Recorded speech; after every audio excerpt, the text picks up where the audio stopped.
Olá pessoal, aqui nós vamos ter um complemento da nossa aula, que é sobre números inteiros. Na primeira aula a gente viu o que são os números inteiros e o seu posicionamento na reta, que são os números positivos, são aqueles à direita do zero, e os números negativos, aqueles que estão à esquerda do zero. Só que vocês em alguns momentos vão ter que precisar operar, ou seja, fazer operações entre números inteiros. As operações que vocês aprenderam com os naturais, que são soma, subtração, multiplicação e divisão, certo?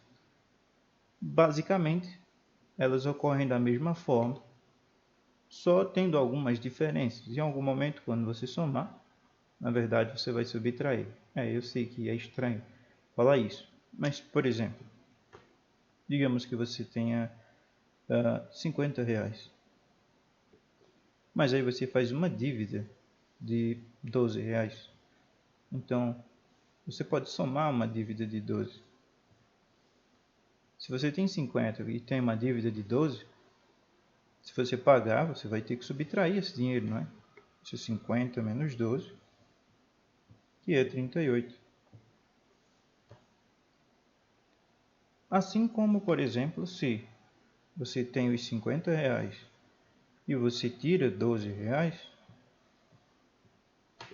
ou seja, você subtrai um saldo de 12 reais, mesma coisa de você perder 12 reais, vai dar no meio, 50 menos 12, que é 38. Agora sim, você tem, deixa eu colocar umas bolinhas aqui para a gente pontuar os exemplos. Se você tem 50 reais e você soma 12 reais positivos, significa então que você ganhou dinheiro. Você tinha 50 e você somou 12. Então você tem 50 mais 12 e agora você vai para 62. Que bom. Então, se nós fizermos então 50, essa é uma das partes que às vezes confunde muito, menos 12 negativo. Bem, o que é subtrair um número negativo? É bem estranho. Ora, imagine você como perder uma dívida. Você tem 50 reais, vamos circular esses 50, porque esse exemplo é importante ser melhor explicado.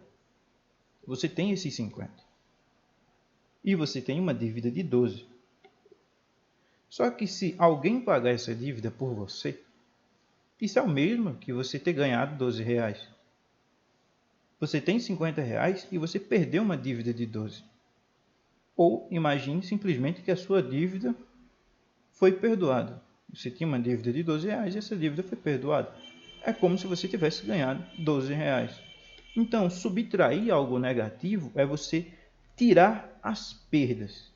Se você subtraio dívidas, eu estou ganhando dinheiro. Se eu subtraio, se eu somo dívidas, eu estou aumentando a minha dívida. Estou tendo prejuízo se eu somo dívidas. Mas se eu diminuo minhas dívidas, então eu estou tendo algo positivo. É por isso que esse menos com menos vai ficar mais 50 mais 12. Se alguém pagou sua dívida ou ela foi perdoada, é o mesmo que você ganhar 12 reais. Isso é 62. Isso foi para exemplificar que, se você tem sinais diferentes em operações aqui, com parênteses, sempre é menos. E se os sinais são iguais, sempre é mais. Sinais diferentes, menos. Sinais iguais, mais. Então, se os sinais, só para relembrar, são diferentes, você vai ter menos. Se os sinais são iguais, você vai ter mais, certo? Feito esse exemplo com soma e subtração, vamos ver a multiplicação. A multiplicação e a divisão funcionam praticamente da mesma maneira. Vamos apagar.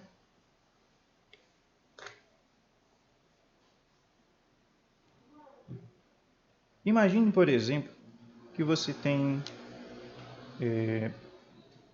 3 vezes 2 negativo. Concorda comigo que isso é como se você estivesse devendo R$ 2 a 3 pessoas diferentes? Você deve 2 a uma pessoa, 2 a outra pessoa e 2 a outra pessoa. Então a sua dívida é de R$ 6. 3 vezes 2, negativo, são 6 negativo. Você tem 3 dívidas de 2, você deve 6. Tá, então se fosse 3 negativo vezes 2, como ficaria? Veja, eu usei esse parêntese aqui e não aqui, simplesmente para a gente não deixar essas operações juntas, a multiplicação e a subtração. Se o sinal não está atrapalhando em nada, a gente não precisa dele. Mas poderia colocar se quisesse, certo? Mas, nesse caso, fica facultativo o uso do parênteses. Tá, e se eu tenho 3 negativo vezes 2? É como duas dívidas de R$ 3. A multiplicação, como a gente já sabe, a ordem dos fatores não vai alterar o produto. Então, isso também dá 6 negativo. Se por acaso você tivesse 3 negativo vezes 2 negativo, como você interpretaria isso? Isso dá 6 negativo ou positivo? A mesma ideia que ocorre lá na soma vai ocorrer aqui. Os sinais são diferentes nesses dois casos. Esse 3 é positivo, 2 é negativo. Deu menos, sinais diferentes. O 3 é negativo nesse caso, deixa eu pontuar os exemplos. 3 é negativo nesse caso, 2 é positivo nesse caso. Sinais diferentes, menos. Se os sinais são iguais, dá positivo também. Você vai ter 6 positivo. Você pode escrever mais 6 positivo, só o 6. Só os números negativos que são necessários você colocar o sinal de menos. Os positivos não. Tá? Então, mas como você poderia tentar interpretar isso? Você tinha duas dívidas você tinha, aliás, 3 dívidas de R$ 2, mas você perdeu essas 3 dívidas de R$ 2, certo? Então, se você devia R$ 2 a 3 pessoas diferentes e 3 pessoas ou uma pessoa pagou todas essas dívidas, você perdeu 3 dívidas de R$ 2. Isso é o mesmo que você ter ganhado R$ 6. Por isso, fica 6 positivo, certo? Então, a mesma ideia na multiplicação. Sinais diferentes, menos.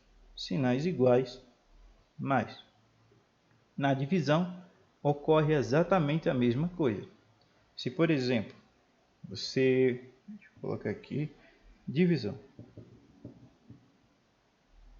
que é a multiplicação,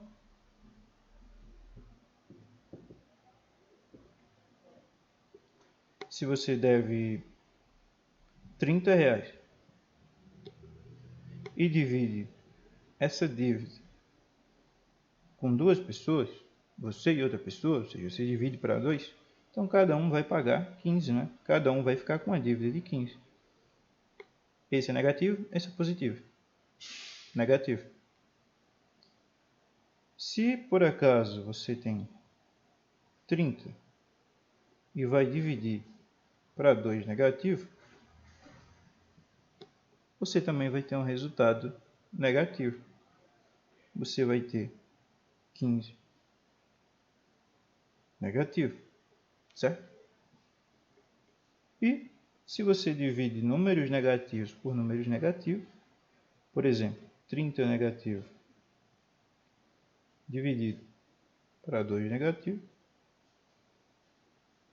significa então 15, certo? Duas pessoas deixaram de dever R$ 30, ambas juntas. Ou seja, é o mesmo que cada uma ter ganhado R$ 15. Bom, essa foi a explicação da nossa aula, o complemento da nossa aula. Eu espero que vocês tenham compreendido. Qualquer dúvida, vocês entrem em contato comigo pelo PV Eu aguardo a devolutiva da atividade.